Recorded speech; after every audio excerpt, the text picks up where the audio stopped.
दोस्तों, एक समय की बात है। देवी लक्ष्मी और भगवान विष्णु क्षीर सागर में शेष नाग की शैया पर विश्राम कर रहे होते हैं। तभी देवी लक्ष्मी भगवान विष्णु से पूछने लगती है, हे प्रभु, स्त्री के शरीर का वह ऐसा कौन सा अंग है जिससे उसका सौभाग्य जुड़ा हुआ होता है? कृपया आप मुझे स्त्रियों के शरीर के अंगों के शुभ लक्षणों के विषय में विस्तार से बताइए। भगवान श्री हरि विष्णु मुस्कुराते हुए कहते हैं, हे देवी, आज तुमने बहुत ही महत्वपूर्ण प्रश्न किया है। इस संसार में एक स्त्री का महत्व सबसे बढ़कर होता है। अलग अलग अवस्थाओं में स्त्री अपना कर्तव्य निभाती है। कन्या के रूप में वह पिता के घर में सौभाग्य लेकर आती है, एक पत्नी के रूप में अपने ससुराल में सौभाग्य लेकर जाती है और एक माता के रूप में अपनी संतान को सौभाग्य प्रदान करती है। किंतु वह पत्नी के रूप में ही अपना सर्वश्रेष्ठ कर्तव्य निभाती है। एक स्त्री के शरीर के अंगों से ही उसके आचरण और सौभाग्य का पता चलता है। ऐसे शुभ अंगों वाली स्त्री अपने पिता, पति तथा पुत्र के लिए बहुत ही भाग्यशाली होती है।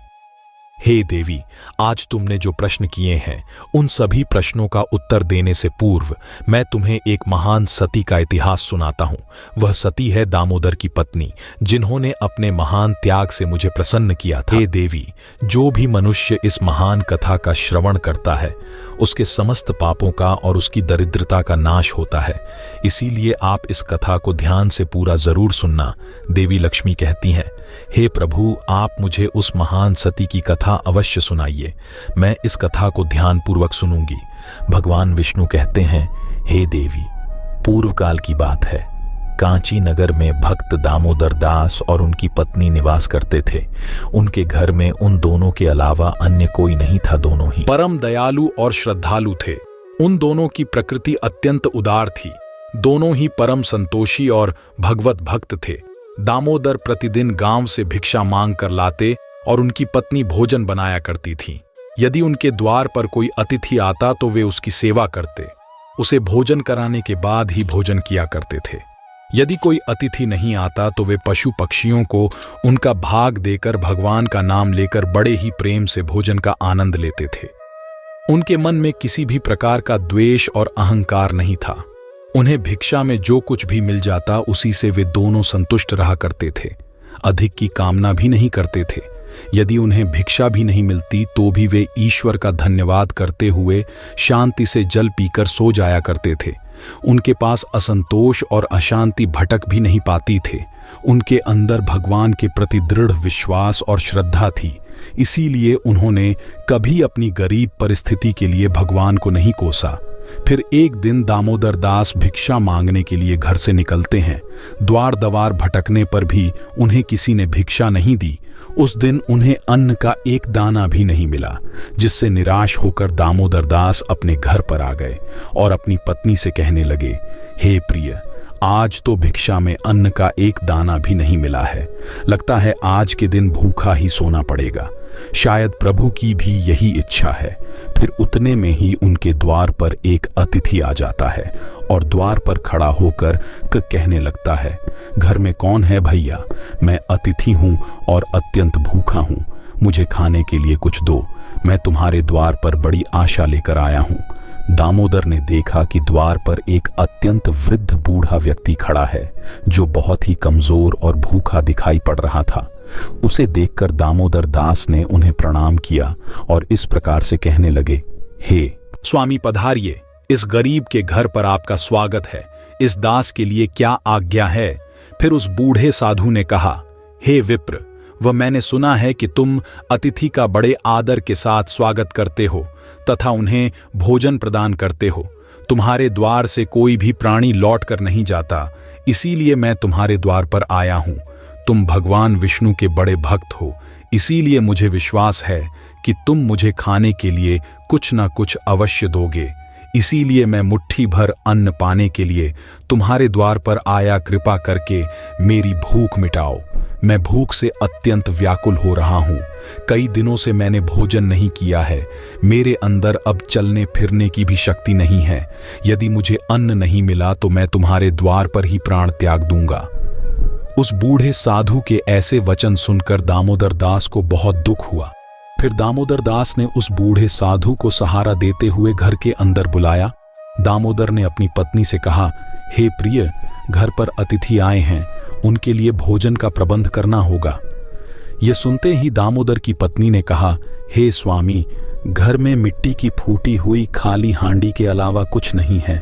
घर में अन्न का एक दाना भी नहीं है। हमें तो भूखा रहते हुए 2 दिन बीत गए हैं। अब इस अतिथि को हम क्या खिलाएं?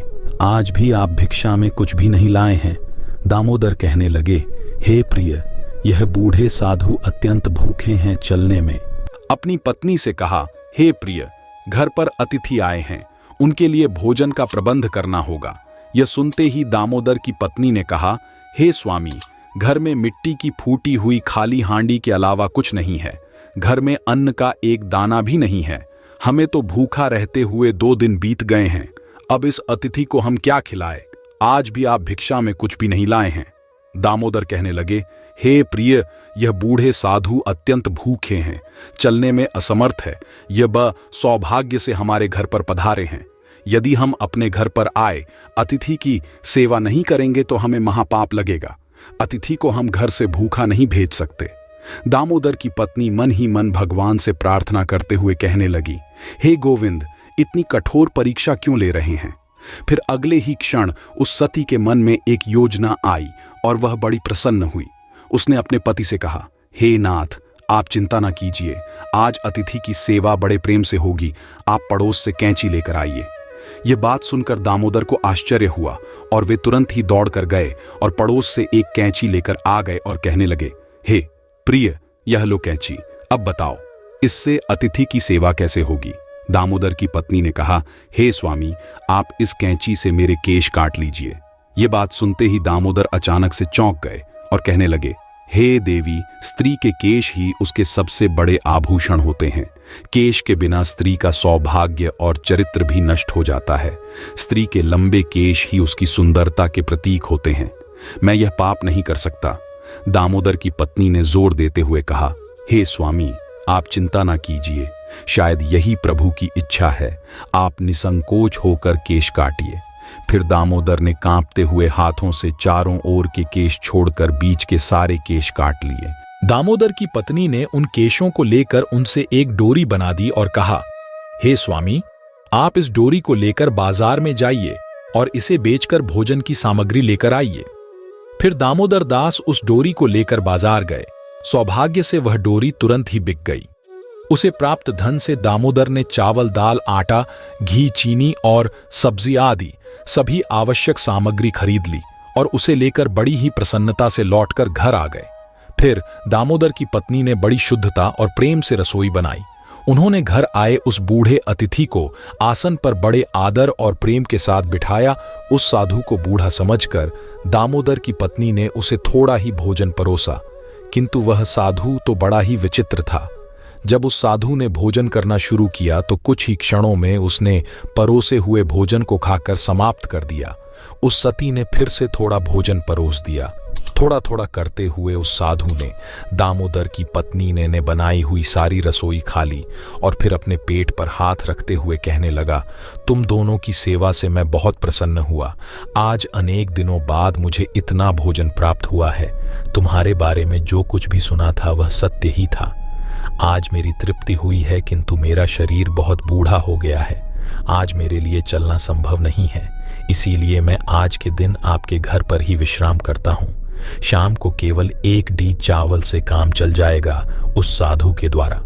इतना कहते ही दामोदर ने कहा, जो आज्ञा महाराज, आप विश्राम कीजिए, मैं शाम के भोजन का प्रबंध किए देता हूँ। इतना कहकर दामोदर अपनी पत्नी के पास गए और उससे कहने लगे, हे प्रिय, हमारे अतिथि में चलने की शक्ति नहीं है, इसीलिए वे आज हमारे घर पर ही विश्राम करेंगे।